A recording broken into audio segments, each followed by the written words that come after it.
Opening.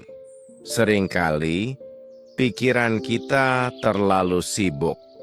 Bahkan ketika badan sudah rebah dan mata menyerah lelah, siap terpejam. Di kepala, pertanyaan-pertanyaan masih terus bergema. Sudah cukupkah persiapanku? Bagaimana jika gagal? Apa kata mereka nanti? Kita terjebak memutar ulang masa lalu, mengkhawatirkan masa depan yang belum tentu terjadi, bahkan menciptakan masalah yang sebenarnya tak pernah ada. Fenomena ini dalam psikologi disebut overthinking. Tapi tahukah kamu, jauh sebelum istilah itu muncul, para sufi sudah menamainya dengan satu kata Arab, wahm. Wahm adalah bayangan pikiran yang menipu, ilusi yang menguasai hati. Al-wahm inilah akar dari penyebab overthinking. Lalu, bagaimana kitab Al-Hikam memberi obat untuk penyakit pikiran ini? Mari kita selami. Pada video terdahulu kita sudah membahas Control is just an illusion. Tentang bagaimana manusia sering merasa memegang kendali penuh atas hidup, padahal tidak.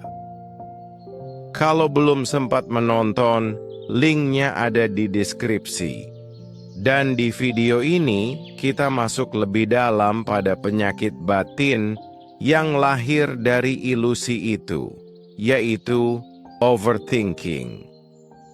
Hikmah Ibn Athoillah. Ibn Athoillah menulis dalam Al-Hikam, jangan menunda apa yang telah Allah majukan, dan jangan memajukan apa yang telah Allah tundakan. Pesan sederhana, tapi tajam. Banyak dari keresahan kita lahir karena ingin mengatur apa yang bukan wilayah kita. Kita ingin semua sesuai rencana, karier harus naik cepat, target harus tercapai sesuai deadline, hidup harus sesuai timeline kita, padahal hasil bukan di tangan kita. Usaha iya, tapi takdir tetap milik Allah. Analogi kereta api. Bayangkan hidup ini seperti naik kereta api. Sebagai penumpang, kita bisa mengatur banyak hal di dalam gerbong, posisi duduk, isi bagasi, bahkan makanan yang kita bawa. Itulah usaha kita.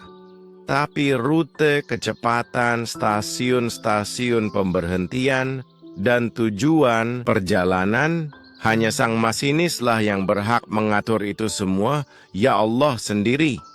Masalah kita adalah ini. Alih-alih menikmati perjalanan, kita sibuk jadi masinis bayangan, berusaha mengatur laju kereta, membayangkan bagaimana kalau keretanya belok ke rumah makan dulu, atau bagaimana kalau keretanya berhenti sebentar selagi aku ke toilet. Padahal rel sudah pasti, jadwal dan rute sudah jelas, dan kereta tetap melaju. Memang semua orang berharap kereta hanya melewati pemandangan indah. Namun kenyataannya, kadang kereta harus masuk jalur gelap, berdebu, bahkan menakutkan. Namun ingatlah, setiap terowongan pasti punya ujung. Setiap kegelapan pasti akan berlalu.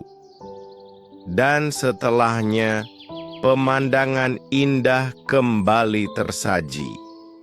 Begitulah perjalanan hidup di rel takdir yang sudah Allah tentukan.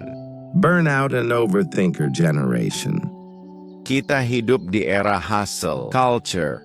Semua serba cepat, target tinggi, jam kerja panjang. Akhirnya banyak yang terjebak burnout. Tubuh lelah, pikiran cemas, hati gelisah. Ditambah dengan overthinking, Kita bukan hanya bekerja keras, tapi juga berpikir keras tanpa henti. Akhirnya energi terkuras 2 kali, oleh usaha dan oleh pikiran sendiri. Inilah syirik kecil yang diingatkan Ibnu Athaillah. Bersandar penuh pada usaha, seolah-olah Allah tak punya andil. Padahal yang memberi hasil bukan kerja kerasmu, tapi izinnya. Segala hal terjadi atas kehendaknya. Refleksi, coba renungkan. Berapa jam kemarin kamu habiskan untuk mengkhawatirkan hal yang belum terjadi? Apakah kekhawatiran itu membuat hasil berubah, atau justru membuat hatimu semakin berat? Overthinking itu seperti membawa bagasi tambahan yang tidak pernah diminta. Kereta tetap melaju, tapi kamu memanggul beban yang seharusnya bisa diletakkan. Closing. Kereta hidupmu sedang melaju. Kamu bisa memilih. Terus mengayuh pedal imajiner sampai kelelahan atau duduk tenang, menikmati pemandangan, percaya pada masinis terbaik di alam semesta. Pilihannya ada di stasiun hatimu. Tantangan kecil untukmu hari ini. Tuliskan di komentar satu hal yang sering bikin kamu overthinking. Lalu akhiri dengan kalimat, "Ya Allah, aku serahkan ini padamu." Kalau video ini bermanfaat, bagikan pada satu temanmu, karena ketenangan itu menular.